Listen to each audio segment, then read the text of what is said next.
Many people longed for the day when God's kingdom would arrive on earth.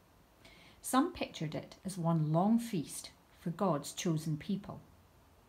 One day, when Jesus was at dinner with a very religious family, one of the guests said, "Wouldn't it be wonderful to be at God's banquet when his kingdom comes?" "Let me tell you a story," Jesus replied.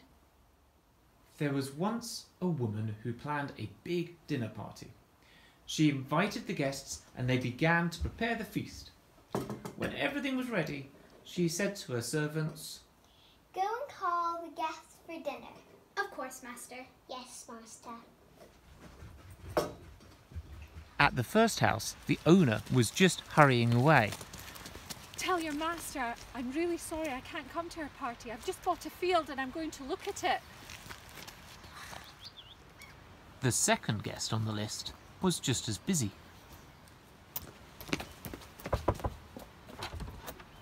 Are you coming to my master's party? Oh, no, I'm so sorry. Yeah, no, I've just bought an oxen and I need to go and check they work with the plough, okay? So I'm sorry, it can't be there. Bye.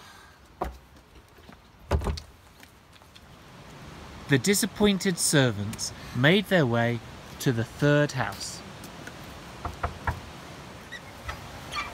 Sorry, but I've just got married. You can't expect me to come.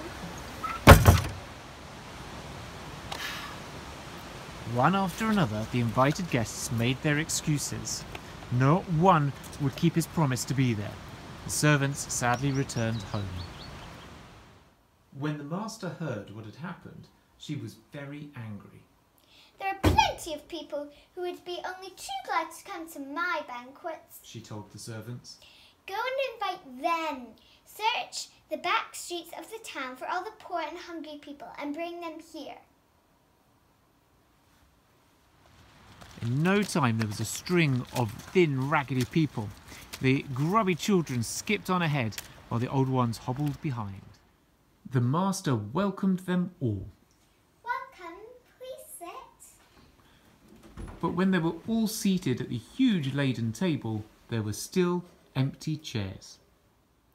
"I want my dinner table to be full. I'll send my servants to the country lane to bring back all the tramps and the people who travel from place to place. Then my party will be complete. Not one of those friends I first invited will share my feast." Cheers. Cheers. Cheers.